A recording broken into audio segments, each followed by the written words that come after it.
India TV YouTube channel को subscribe करें और बेल आइकन दबाएं। कोरोना की सेकेंड वेव के दौरान लोगों पर एक और महामारी ने अटैक किया।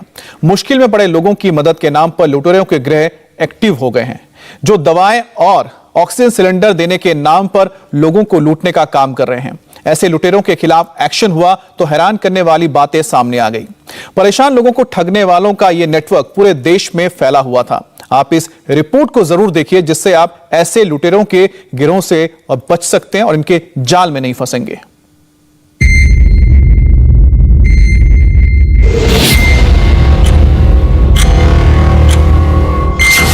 बंगाल, असम, एनसीआर के सिम कार्ड,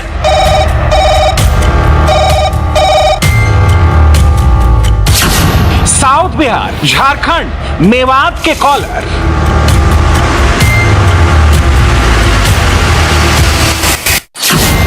बिहार झारखंड के गांव में बैठे ठग,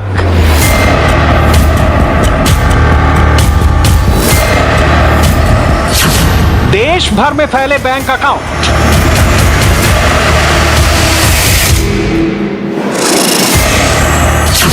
कोविड हॉटस्पॉट से विड्रॉल। जब देश कोरोना वायरस की सेकेंड वेव से लड़ रहा था, तो ठीक उसी वक्त एक और महामारी ने भयंकर अटैक किया। जब लोग एक वायरस से जूझ रहे थे, तो इंसानी खुराफात का वायरस भी लोगों के फोन को, उनके बैंक खातों को और उनके सुकून को हैक कर रहा था। यह महामारी साइबर अपराधियों की, ठगों की और लुटेरों की शक्ल में लोगों को निशाना बना रही थी। ये लुटेरे कोरोना वायरस से हैरान परेशान लोगों को टारगेट करके उनकी मुश्किलें बढ़ा रहे थे, उनसे पैसे ऐंठ रहे थे, उनकी जेबें काट रहे थे, मदद के नाम पर उन्हें एक और मुश्किल में धकेल रहे थे। हाँ जी बोलिए। सिलेंडर किए था, ऑक्सीजन सिलेंडर। क्या सर? ऑक्सीजन सिलेंडर किए सर, मिल सकता है? कहाँ के लिए सर? दिल्ली से। दिल्ली से कितने लीटर का? जितने भी लीटर का करवा दो sir, 20 litre, 30 litre, 40 litre, 50 litre sir, बहुत अर्जेंट है। 55 लीटर का आपको 19,200 आएगा। आप डिटेल्स भेजिए, मैं 55 लीटर का करवा देता हूँ। 55 लीटर? हाँ जी। पेमेंट मोड क्या रहेगा? पेमेंट में आपको 7,500 एडवांस रहेगा, बाकी के पेमेंट आपको डिलीवरी के समय देना है। डिलीवरी के घर पे डिलीवरी करवाओगे क्या? हाँ जी, डिलीवरी आपको आपका जो एड्रेस देंगे, घर या हॉस्पिटल जहाँ रहेगा वहाँ का एड्रेस देंगे, वहाँ आप मेरे को अपना एड्रेस दे दो, मैं आ जाता हूँ। मैं अपनी गाड़ी से ही ले जाऊंगा, क्योंकि पेशेंट भी साथ। सुविधा अवेलेबल नहीं है। नहीं, आप भी तो कहीं से अरेंज करवा, मतलब जो लोकेशन से भेजोगे। होम डिलीवर की सुविधा अवेलेबल है। ऑफिस की में एंट्री नहीं मिलेगी आपको, किन्हीं को अभी नहीं मिलेगी। आप ऑफिस के बाहर ही दे देना मेरे को सर। साइबर क्राइम की यह महामारी कितनी भयंकर थी, उसे आप बस कुछ डेटा से समझ लीजिए। 25 अप्रैल से 24 मई के बीच 796 शिकायतें दर्ज की गईं। पुलिस ने मामलों की जांच के लिए 51 टीमें बनाई। एक महीने में साइबर अपराधों की 596 एफआईआर दर्ज की गई और 366 साइबर अपराधियों को गिरफ्तार किया गया। जैसे कोविड की सेकेंड वेव फैली हुई थी, वैसे ही कोरोना काल के इन साइबर अपराधियों ने अपना जाल पूरे देश में फैला रखा था। ये देश के अलग अलग हिस्सों से लूट के अपने नेटवर्क को संचालित कर रहे थे। ये दिल्ली में उन लोगों को टारगेट कर रहे थे जो मुश्किल वक्त में अपने लिए या अपनों के लिए जरूरी दवाएं, ऑक्सीजन सिलेंडर या होम आइसोलेशन के लिए आईसीयू बेड का इंतजाम करना चाहते थे। बहुत से लोग सोशल मीडिया पर मदद के लिए अपील कर रहे थे, अपने नंबर दे रहे थे और ये साइबर अपराधी इन्हीं मजलूमों को निशाना बना रहे थे। 2 मई को वेरीफाइड लीड के नाम से ही एक कॉन्टैक्ट के थ्रू जो सोशल मीडिया पे हमें लीड्स मिलते, उससे नंबर मिला था जिसमें पंकज नाम का था वो फ्रॉड जिसने किया।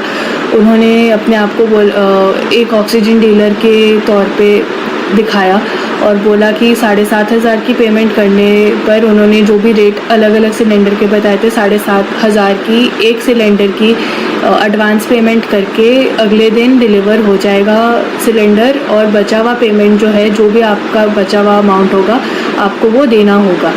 तो हमने ऐसे 2 सिलेंडर जो थे उनसे लिए, तो हमने 15,000 का पेमेंट करा, लेकिन हमें सिलेंडर नहीं मिले।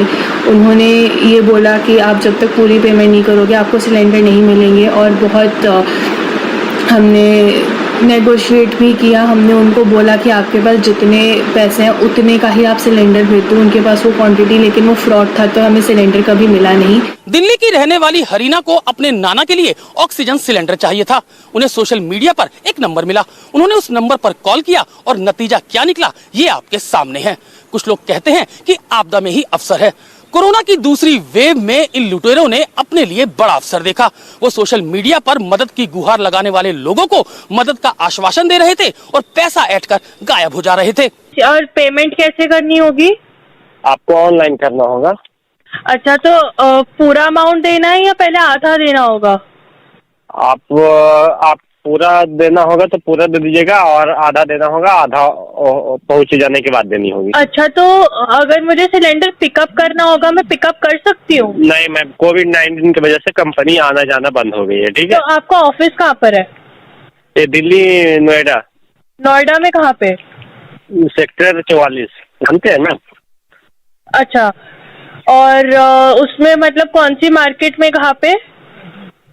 तो दिल्ली नोएडा प्रॉपर नहीं, दिल्ली अलग है भैया, नोएडा अलग है। और नोएडा के सेक्टर में कौन सी मार्केट में है ये तो बताइए। Sector 44 highway bypass. इन साइबर लुटेरों ने किस किस तरह से लोगों को लूटने का जाल बिछाया वो देखिए। फर्जी फोन कॉल से मदद का वादा, व्हाट्सएप नंबर पर पैसे मांगकर मदद का प्रॉमिस, क्यूआर कोड स्कैन करने पर हेल्प करने का विश्वास दिलाना, एसएमएस भेजकर मदद ऑफर करना, बैंक अकाउंट में पैसे डालने पर दवा देने का वादा, रिवॉर्ड पॉइंट के नाम पर ठगी, मिस्ड कॉल करके हेल्प का ऑफर, नकली वेबसाइट से इलाज में मदद का झांसा, ऐप के जरिए पैसे ऐंठने की कोशिश, नकली दवाएं और सामान देकर ठगी। अप्रैल के दूसरे हफ्ते में कोरोना की सेकंड वेव पीक पर थी। उसी समय लोगों को मदद के नाम पर लूट खसोट की शिकायतें दिल्ली पुलिस को मिलने लगी थी। दिल्ली पुलिस की साइबर सेल की टीम एक्टिव हुई क्योंकि साइबर अपराधियों का नेटवर्क देश भर में फैला था। लिहाजा दिल्ली पुलिस ने कई राज्यों के डीजीपी से बात की और उन्हें अपने इस ऑपरेशन में शामिल किया जो दिल्ली पुलिस साइबर ठगों के खिलाफ चला रही थी।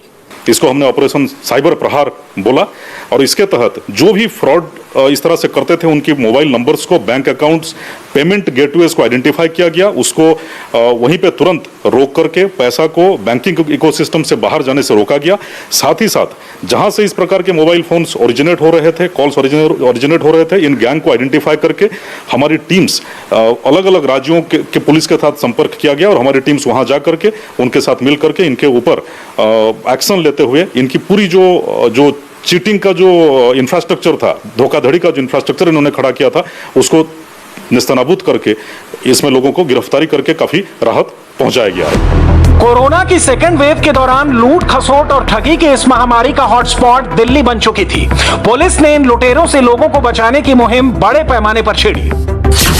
दिल्ली में साइबर क्राइम का एक कमांड सेंटर खोला गया, एक और हेल्पलाइन खोली गई। दिल्ली पुलिस की सोशल मीडिया टीम लोगों को जागरूक करने लगी। ग्राउंड पर काम कर रही टीमों का मकसद इन अपराधियों के अड्डे लोकेट करना, इन्हें गिरफ्तार करना और फर्जीवाड़े में इस्तेमाल हो रहे सिम कार्ड और बैंक खातों को ट्रेस करके उन पर रोक लगाना था।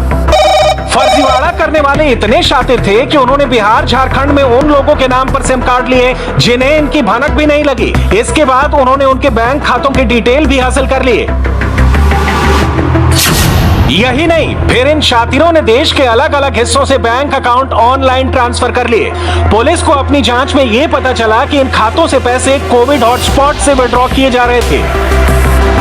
दिल्ली पुलिस ने बिहार के भागलपुर से एक ऐसी महिला को गिरफ्तार किया है जिसके खाते में 90 लाख रुपए जमा हुए थे और ये पैसे पटना और दूसरी जगहों से निकाले जा रहे थे। इस महिला के साथ साथ इसकी बहन के अकाउंट में भी 44 लाख रुपए जमा हुए थे।